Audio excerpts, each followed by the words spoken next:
আসসালামু আলাইকুম রহমতুল্লাহি ওবরাকাতু। আশা করছি সকলে ভালো আছেন।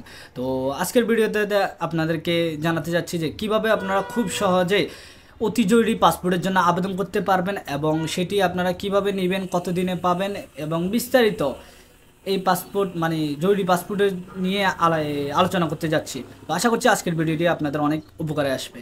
তো শুরু করা যাক। তো প্রথমত হচ্ছে অতি জরুরি পাসপোর্ট সেবা কি, অর্থাৎ আপনারা মনে করেন হঠাৎ করে আপনার চিকিৎসার জন্য বাইরের দেশে যাওয়া লাগতেছে, বাট আপনার পাসপোর্ট নাই বা পাসপোর্টের মেয়াদ শেষ। এই ইস্যু করবেন কিভাবে করবেন এবং কত দিনের ভিতর করবেন, ঠিক আছে? তো আপনারা চাচ্ছেন যে 3 দিন পরে ডাক্তারের কাছে যেতে, এখন মাত্র হাতে আছে আপনার 2 দিন ধরতে গেলে। তো এই 2 দিনের ভিতরে আপনার কিভাবে পাসপোর্ট পাবেন, ঠিক আছে? তো প্রথমত বলা যাক, জরুরি পাসপোর্টের জন্য আপনার 2 কর্মদিবসের ভিতরে জরুরি পাসপোর্ট পাওয়া যায়, ঠিক আছে? তো 2 কর্মদিবস বলতে আপনার সপ্তাহে 7 দিন থাকে। তো সরকারি ছুটির দিন বাদে আর 5 দিন হচ্ছে কর্মদিবস, ঠিক আছে? আর 2 কর্মদিবসের ভিতরে আপনার পাসপোর্ট পাওয়া যাবে, অর্থাৎ 2 দিনের ভিতরে আপনারা পাসপোর্ট পাবেন। আবেদন করার পরে 2 দিনের ভিতরে পাসপোর্ট পাবেন, ঠিক আছে?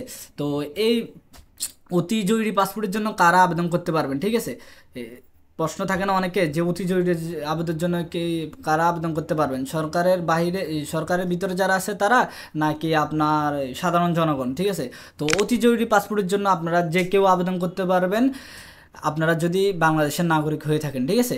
তো এরপরে যা হচ্ছে জরুরি পাসপোর্ট সেবাটি কোথায় আবেদন করতে হবে, ঠিক আছে?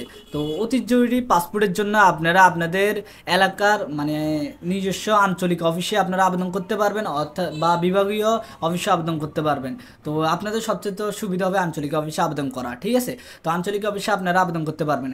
কিন্তু ওই জরুরি এরপরে কথা হচ্ছে ওই জরুরি পাসপোর্টটি আপনারা 2 দিনের ভিতরে কোথা থেকে সংরক্ষণ করবেন, ঠিক আছে? পাসপোর্ট অফিসে আসতে তো সময় লাগে। তো শেষ কথা হচ্ছে অতি জরুরি পাসপোর্ট প্রদান এবং ডেলিভারি প্রক্রিয়া হচ্ছে আপনার শুধুমাত্র আগারগাঁও বিভাগীয় ও ভিসা অফিস থেকে অতি জরুরি পাসপোর্ট বিতরণ করা হবে। অর্থাৎ আপনারা যদি বাংলাদেশের যে কোনো জায়গা থেকে আবেদন করেন পাসপোর্টের জন্য বা পাসপোর্ট আপনার দরকার প্রয়োজন, তো আপনারা অবশ্যই আবেদন করার পরে 2 দিন পরে আপনারা আগারগাঁও বিভাগীয় ও ভিসা অফিস থেকে আপনার অতি জরুরি পাসপোর্টটি নিতে হবে, ঠিক আছে?